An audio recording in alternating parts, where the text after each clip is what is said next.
The information provided on the Medogain platform is for general information and educational purpose only. All material taken from various sources for fair use. We don't support self-medications at any circumstances. Do consult with your doctor before use of any medication. Thank you. Hello viewers, आज हम लोग देखने वाले हैं medical representative के बारे में। Pharma selling में सबसे पहले जो प्रोफेशंस आता है, सबसे पहले जो लैडर है आपका मेडिकल रिप्रेजेंटेटिव का होता है, उसके बारे में आज हम लोग ब्रीफली जानेंगे। चलिए जानते हैं। मेडिकल रिप्रेजेंटेटिव को अलग अलग कंपनियों में अलग अलग नाम से जाना जाता है, जैसे कि professional sales manager, business development officer, medical business associated और कई प्रकार के नामों से जाना जाता है। प्रोफेशन सेम है, मेडिकल रिप्रेजेंटेटिव, लेकिन अलग अलग नाम से ये अलग अलग कंपनियों में जान जाते हैं। अगर इनके जॉब प्रोफाइल को देखें तो इनका जॉब प्रोफाइल होता है to promote prescription generation and selling of companies medications, medical equipments and etc to the doctor, chemist and other relevant healthcare professions। ये जिस भी कंपनी में काम कर रहे हैं उस कंपनी के अंतर्गत जो भी मेडिसिन या मेडिकल इक्विपमेंट बन रहे हैं उनका प्रमोशन करना, डॉक्टर के द्वारा प्रिस्क्रिप्शन जनरेशन करना, उनका सेलिंग करना ही इनका मेन जॉब होता है। Apart from that, to achieve sales target and to implement companies planning and strategies to the field.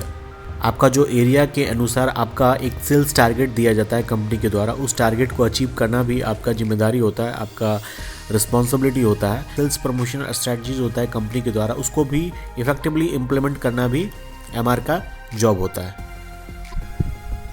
ये जो स्ट्रैटेजीज हो गए, चाहे प्लानिंग हो गई कंपनीज के द्वारा, इसमें बहुत सारे चीज़ आ सकते हैं, जैसे कि आपका रेगुलर विजिट करना डॉक्टर के पास, केमिस्ट के पास, होलसेलर C&F के पास रेगुलर विजिट करना, उनसे कांटेक्ट बना के रखना। आपके एरिया चाहे टेरिटरी के अंतर्गत में जो भी ट्रेड पार्टनर्स है, चाहे जो भी स्टॉकिस्ट हैं, उनसे रेगुलर विजिट बनाना।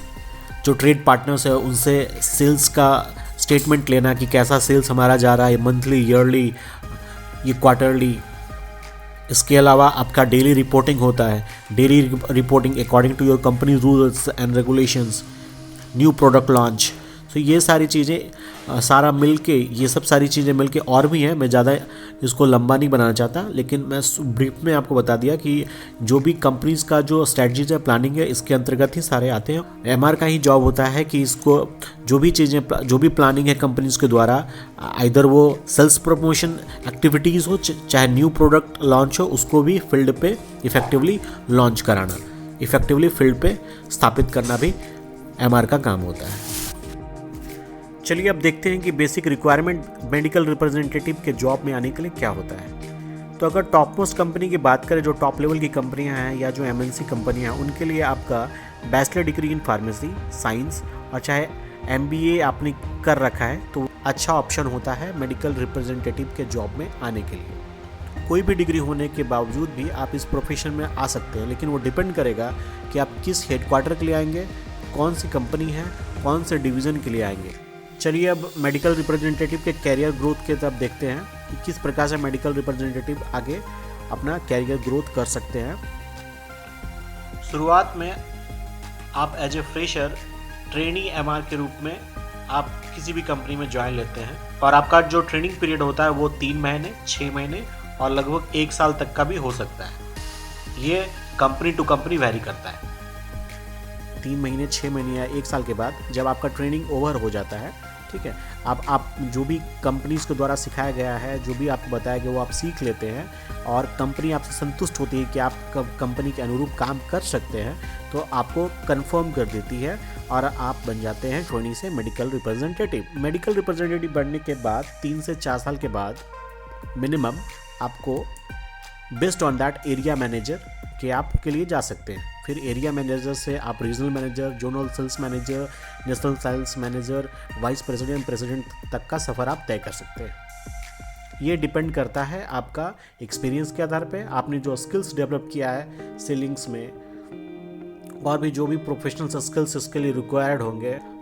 इसमें अगर देखें एरिया मैनेजर बेसिकली, तो एरिया मैनेजर आपके कोई भी स्टेट्स के 5 से 6 डिस्ट्रिक्ट को हैंडल करते हैं। उसके अंतर्गत में जो भी लड़के आएंगे, जो भी 5-6 एमआर आएंगे, मेडिकल रिप्रेजेंटेटिव आएंगे, वो एरिया मैनेजर को रिपोर्ट करते हैं। जो रीजनल सेल्स मैनेजर होते हैं वो एक स्टेट को, बेसिकली एक स्टेट को डील करते हैं। और जो जोनल सेल्स मैनेजर होते हैं वो एक जोन को, यानी इंडिया में लगभग 4 से 5 जोन हो सकते हैं बेस्ड ऑन कंपनीज के। जैसे कि साउथ जोन में देखें कौन कौन सा स्टेट्स आएंगे, जैसे कि हमारा आएगा कर्नाटका, केरल, आंध्र प्रदेश, तमिलनाडु। तो ये साउथ जोन है। तो उसी प्रकार east zone, north zone, central zone भी हो सकता है। तो हो गया जोनल सेल्स मैनेजर। ये आपको ऑल ओवर इंडिया में 4 से 5 ज़्यादा से ज़्यादा होंगे। फिर आपके आते हैं नेशनल सेल्स मैनेजर, जो कि ऑल ओवर इंडिया में सिर्फ एक होंगे।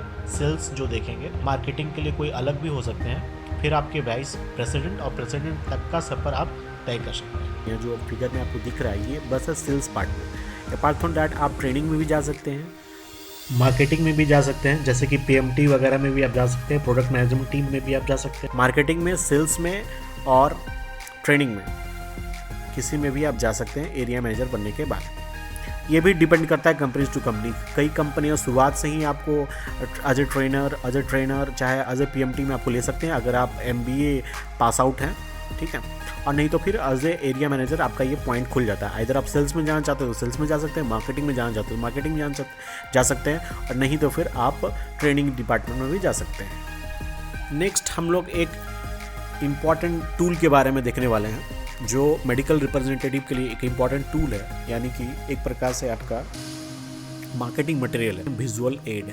ठीक है, चलिए देखते हैं विजुअल एड क्या है। एक्चुअली विजुअल एड जो भी हम लोग स्पोकन इन्फॉर्मेशन हम लोग डॉक्टर के सामने रिप्रेजेंट करते हैं, स्पोकन इन्फॉर्मेशन, उसको विजुअल मैनर में दिखाने का एक साधन है। वो कई फॉर्म में हो सकता है, वो ग्राफ के फॉर्म में हो सकता है, वो फोटोग्राफ के फॉर्म में हो सकता है, वो कोई प्रॉप्स हो सकता है, वीडियो क्लिप्स हो सकता है, कोई मॉडल हो सकती है, चाहे हो सकता है इन्फोग्राफिक्स हो सकता है, और चाहे स्लाइड हो सकता है। अपना जो स्पोकन इन्फॉर्मेशन है उसको विजुअल मैनर में रिप्रेजेंट करने का एक तरीका है विजुअल एड। फार्मा इंडस्ट्री में देखें तो विजुअल एड आपका पेपर प्रिंट के फॉर्म में रहते हैं या डिजिटल टूल भी आजकल अवेलेबल है। पेपर प्रिंट में देखें तो इस प्रकार से जो आपको फिगर में दिख रहा है, इस प्रकार से ये विजुअल एड देख सकते हैं। जो लेफ्ट हैंड साइड में जो आपके विजुअल एड दिख रहे हैं वो स्पाइरल बाइंडिंग है, और जो राइट हैंड साइड में दिख रहे हैं ये A4 साइज में आता है, और दूसरा जो होता है इसी में जो बुक के टाइप का होता है, और दूसरा जो होता है 10:13 इंच में भी आता है। ठीक है, तो ये हो गया आपका विजुअल एड जो आपका पेपर प्रिंट रहता है बेसिकली। ठीक है, और इसमें अगर आगे देखें तो डिजिटल टूल में हमारा टैबलेट्स होते हैं। ये टैबलेट्स हो गया, आजकल ये डिजिटल टूल्स भी हम लोग यूज कर रहे हैं क्यों ये डिजिटल टूल्स का यूज करने से क्या होता है, जो फोटोग्राफ्स है, जो भी वीडियो क्लिप्स हम लोग इजीली उसको दिखा सकते हैं, डॉक्टर्स को रिप्रेजेंट करा सकते हैं। इवन GIF फाइल कोई एनिमेशंस के थ्रू भी अपना प्रोडक्ट्स के बारे में जिनको जानकारी दे सकते हैं। जो और भी मतलब अगर पेपर प्रिंट के हिसाब से देखें तो ये आपका ज़्यादा बेस्ट होता है। तो ये बहुत सारी जो MNCs कंपनियाँ, बड़ी कंपनियाँ वो आजकल डिजिटल टूल भी यूज कर रही है। ये एक ब्रांड का फुल डिटेल है जिसके बारे में आगे हम लोग देखेंगे। इसमें कौन कौन से कंपोनेंट होते हैं इस विजुअल एड में। पहला कंपोनेंट जो होता है हम शुरुआत में जो देख रहे हैं वो पंच लाइन है। In management of pain, fever, inflammations, the dependable choice. तो ये जो आपका है पंच लाइन है। जिस प्रकार से हम लोग देखें घड़ी डिटर्जेंट पाउडर, उसका क्या है पंच लाइन, पहले इस्तेमाल करें फिर विश्वास करें। तो ये हमारा एक कैची पॉइंट है। जब भी अब हम लोग पहले इस्तेमाल करें फिर विश्वास करें, यानी घड़ी डिटर्जेंट पाउडर, हम लोग खुद ब खुद जान जाते हैं, समझ जाते हैं कि घड़ी डिटर्जेंट पाउडर के बारे में बात हो रहा है। ठीक है, जब भी माउंटेन ड्यू के बारे में बात होता है सब आप पहले ही जान जाते हैं कि डर के आगे जीत है। तो इस प्रकार के पंच लाइन होते हैं। पंच लाइन आपका जो ब्रांड नेम है, आपका जैसे कि ब्रांड नेम है, घड़ी एक ब्रांड है, तो उससे कनेक्ट करने में आपको हेल्प करता है पंच लाइन। तो यहाँ पे आपका ये पंच लाइन होता है। ठीक है, नेक्स्ट अगर देखेंगे तो ये ब्रांड नेम है। हर एक कंपनी का हर एक मॉलिक्यूल्स के लिए अपना अपना एक ब्रांड नेम रजिस्टर करता है। और यहाँ पे जो देख रहे हैं ब्रांड नेम के बाद नीचे में थोड़ा कैप्सूल लिखा, वो आपका प्रोडक्ट टाइप को रिप्रेजेंट करता है। अलग टाइप्स के प्रोडक्ट मार्केट में अवेलेबल होते हैं, जैसे कोई टैबलेट्स होते हैं, कैप्सूल होते हैं, सिरप होते हैं, ठीक है, आपको ऑइंटमेंट्स होता है, क्रीम्स होता है। तो इस प्रकार से वो आपका प्रोडक्ट टाइप को रिप्रेजेंट करता है। ठीक है, नीचे में जो आप देख पा रहे हैं एसाइक्लोफेनाक और रविप्राज़ोल, ये आपका होता है कंपोजिशन, मॉलिक्यूल्स, साल्ट या एपीआई के में, यानी कि एक्टिव फार्मास्यूटिकल इंग्रेडिएंट के नाम से भी हम लोग जिसको जानते हैं। ये आपको रिप्रेजेंट करता है कि इस ब्रांड में कौन कौन से साल्ट मौजूद हैं। इसमें 2 कंपोजिशन मौजूद हैं, एसाइक्लोफेनाक और रेविप्राजोल, दोनों मौजूद हैं। और यहाँ पे जो है यूएसपी, ये पार्टिकुलर ब्रांड का आपका यूएसपी है, यूनिक सेलिंग पॉइंट है, यूनिकनेस है as compare to other brand. ये क्यों बेस्ट है? हो सकता है कि आपका जो ब्रांड होगा उसमें आपने कुछ स्पेशल, जैसे कि उसको सस्टेन रिलीज़ बनाया होगा, उसको आपने प्रोलॉन्ग रिलीज़ बनाया होगा, उसका कुछ स्पेशल आपने फॉर्मुलेशन डाला होगा, तो ये आपका इसमें रह सकता है, जो कि यूनिकनेस है। मे बी आपका यूनिकनेस ये होगा कि ये अफोर्डेबल प्राइस में है, as compare to the other brands ये अफोर्डेबल प्राइस पे होगा, तो वो भी आपका एक यूनिक सेलिंग पॉइंट होगा जो यहाँ पर रिप्रेजेंट किया जा सकता है। और नहीं तो फिर brief information about your product, कि ये प्रोडक्ट का कोई अगर रिसेंट में कोई स्टडीज़ आया है, कोई जर्नल में पब्लिश हुआ है, तो वो भी आप रिप्रेजेंट यहाँ पे रहता है। ठीक है, नेक्स्ट जो देख सकते हैं ये अदर कंपोजिशन है। जैसे कि आप पहले देख रहे हैं, यहाँ पे एसाइक्लोफेनाक विथ रेविप्राजोल कॉम्बिनेशन था। ठीक है, ये डिफरेंट कंपोजिशन था। लेकिन यहाँ पे जो आप देख पा रहे हैं, यहाँ पे एसाइक्लोफेनाक और पैरासीटामोल, ये अदर कंपोजिशन है। Aceclofenac is a common one, but यहाँ पे पैरासीटामोल के साथ है, और दूसरा जो है एसाइक्लोफेनाक प्लेन है विथ सस्टेन रिलीज।